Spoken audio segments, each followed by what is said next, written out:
28th of March 1916, Bisley Camp, Surrey. Dear Mother, I'm going on all right. Arrived here about 6 last night. A nice lot of young chaps here. We spent the evening sitting round the stove. I found a few chaps here from Coventry, so I shall be all right.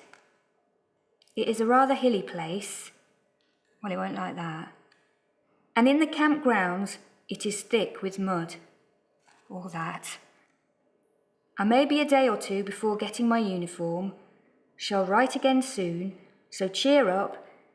Your loving son, Walter. He's joined up with the army. My son, Walter. Gone for training somewhere in Surrey, I think it is. Of course they all are. Terrible situation in France.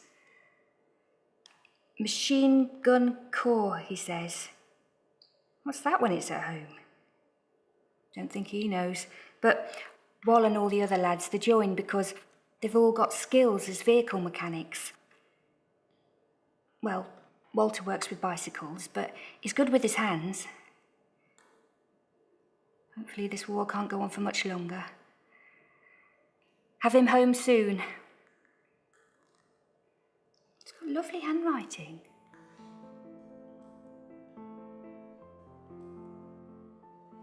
My dear Mother, I'm writing this in bed on Thursday night.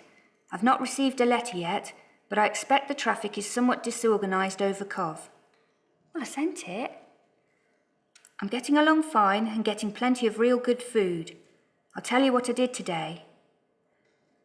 Got up at 6 and had a wash and brush up. Went for a march about 3 to 4 miles. Had 1 plate porridge, good. 2 slices of bread and margarine. Paraded at 9 and then went off drilling. Paraded again for dinner. This was stew and potatoes and bread. Came back about 4 and had another rest. We were all tired out. Dressed in my going out uniform, swank. Went down the village with 4 more of the boys and had a good time of it. Seems content enough. We had a good time yesterday, having 2 route marches, which tired us all out. Still, we get good substantial food so we can stand the hard work. I've learnt something. I go round and get a 2nd serving of food, which I save for my supper. He always liked his food.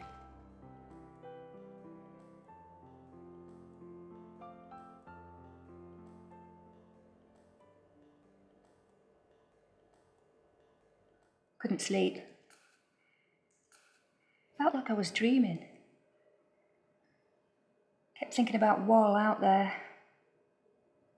He's not there. Not yet anyway. Thinking about all those poor French boys. Verdun, I think it is. Dying. Crying most like. Get dizzy with all the change. Everything's in the air. Nothing feels... Your children going away, husbands, sons. Everybody in Coventry, it's people with their heads down, working hard for the war effort, factories. My friend Bobby, she's at White and Poppy, munitions. Tea's gone cold. Walter's last letter made me smile. If anyone wants to know how I'm getting on, you can tell them I'm in the pink. I shall not have to worry any more for a razor, now you have sent me mine. The shaving stick and razor are simply A1. A1. I went on guard at 9 a.m. and came off at 11. You would be proud if you saw me strutting along on guard with a rifle, what-oh. I know he misses his girl. I had a photo of Alice come, and I think it is all right.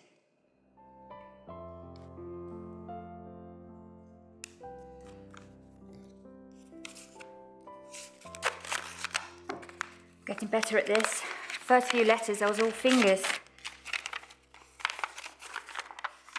D Company, 4th Section, Canada Farm Camp, Elvedon near Thetford, Norfolk, 27th of June 1916. Dear Mother. We've moved camps. Arrived safely. We got here about 7 last night. We're about 4 miles from a village and cannot buy a thing, so I'd like you to send me some writing paper, cigarettes, sugar, black and brown polish, tin of milk, stamps, packet of lemonade crystals. I cannot tell you anything about this place, as our letters are being censored.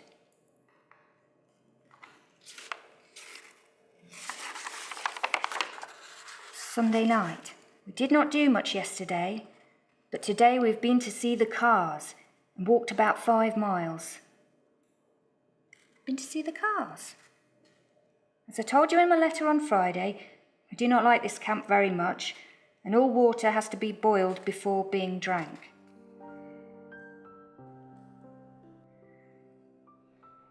I see by this morning's paper that the English have made a good advance. I hope they can keep it up. I think that's probably the Somme. There's talk of a huge attack there. Everyone's hoping it'll bring the end of the war nearer. I was on the tram coming home yesterday. Wherever you turn, all you hear is about Coventry boys out there on the front line. Either they've died or on their way, like Walter. Don't expect it to be long before they post him. Meanwhile, he's been keeping busy. I've just been on the range for a bit of revolver practice, and I got 4 marks out of 8. We've been on the cars today. First we went and had a lecture about them, and then we went to the cars to have them explained and to help grease them. I don't understand when he talks about the cars, having them explained. Walter knows how they work. He's seen plenty of motor cars before. So many of them made in Coventry. It's exciting, he says, in the cars, rolling about like a ship. Oh, but the sensation when we go down a steep pit and up the other side.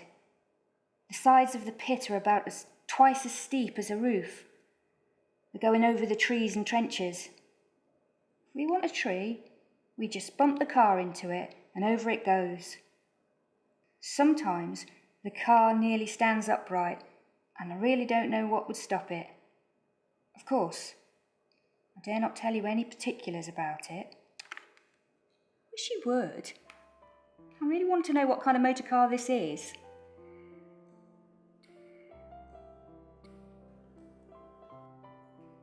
All lights off and find somewhere safe to hide, we've been told. The German Zeppelins. Been making a menace of themselves lately. Down south largely. None over this way yet. Walter says the same. Last night we were visited by the Zeps again, but they did not come anywhere near the camp. I'm enclosing some lavender flowers. Some of the chaps found them about a mile away from the camp.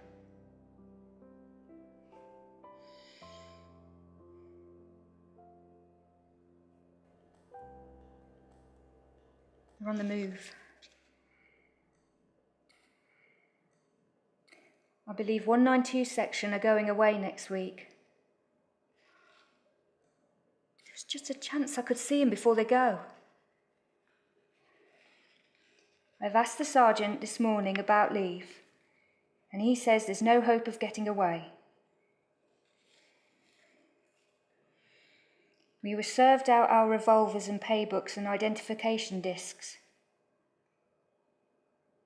We've got a will form in our paybooks. I've made mine out already, and you can guess who I've made it out to. You. So you come first with me still. I told him I will travel down to see him then, though he advises me not to.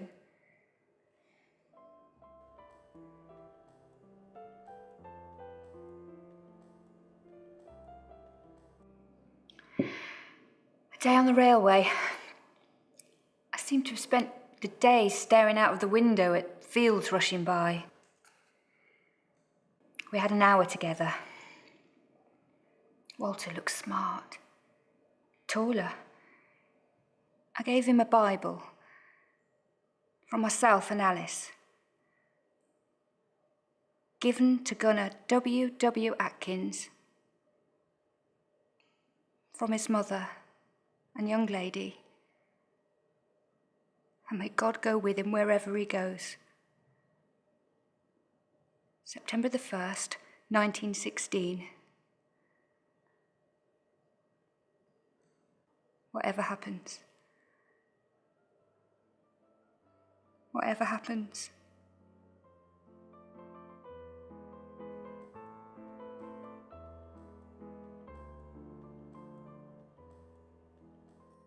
A field service card. Walter says he's been wounded on the Somme. Gunshot. Fractured bone in his shoulder.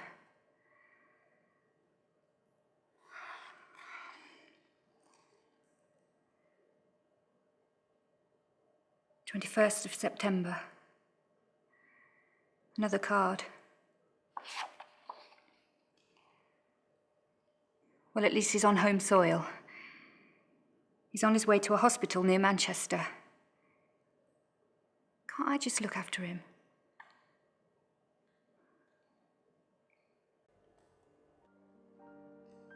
I got this today from a Lieutenant Drader. I suppose it's just what I needed to reassure me that Wal was all right. I was a bit confused at first. He said Wal and the rest of their crew carried a kitten, he said, in their tank, he said. And they're sure it brought them luck. Tank.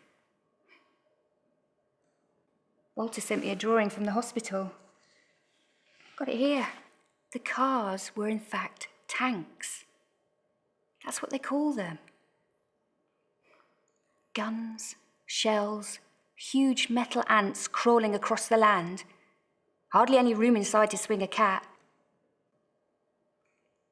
Perhaps that's why they only had a kitten. Walter was one of the first men ever to drive the tanks into battle.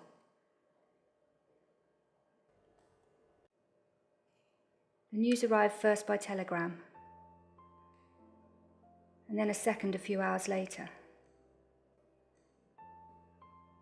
Walter was in hospital. I don't mean when he was in Manchester. This was something new. I did get him home from Manchester. Not for long. 10 days with my boy. While his shoulder healed. All of us, Dad, Annie, Alice, all of us together again. Of course, he never made it back. To France. Taken ill instead. At the camp. At Bovington, Dorset.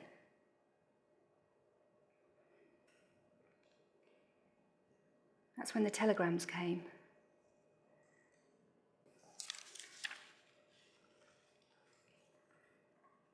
9th of February, 1917.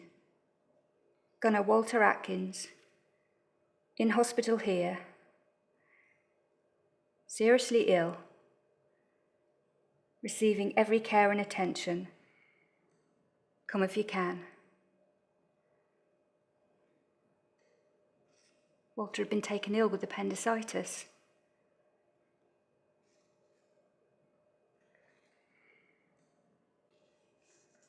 And then an hour later, a second telegram.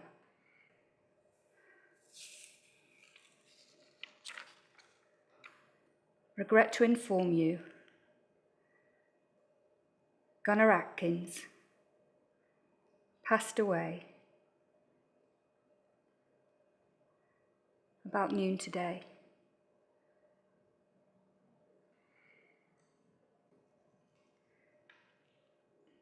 Walter died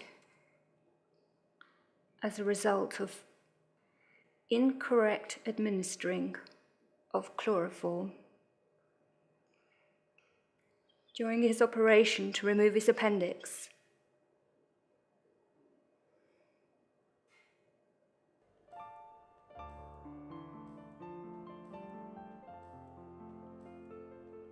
This morning I received a different kind of letter from the nurses who cared for Walter when his shoulder was injured. My dear Mrs. Atkins, can't tell you how sorry I am about your son's death. It seems so dreadfully sudden and so unexpected. Please accept my sympathy in your great loss. It must be a hard trouble to bear. May God comfort you as He only can. Did I mention his shoulder was injured? I think I did. These last weeks. Yes. And the nurse who looked after Walter in Manchester, she so kindly took the time to write. Atkins was such a favourite in hospital, and we got to know him very well. He was always ready to help everybody. Cannot believe he is dead. It seems so dreadfully sad. But you must feel very proud to know that he has died in the service of his country, even though it did not happen on the battlefield. Nurse Muriel Bolton.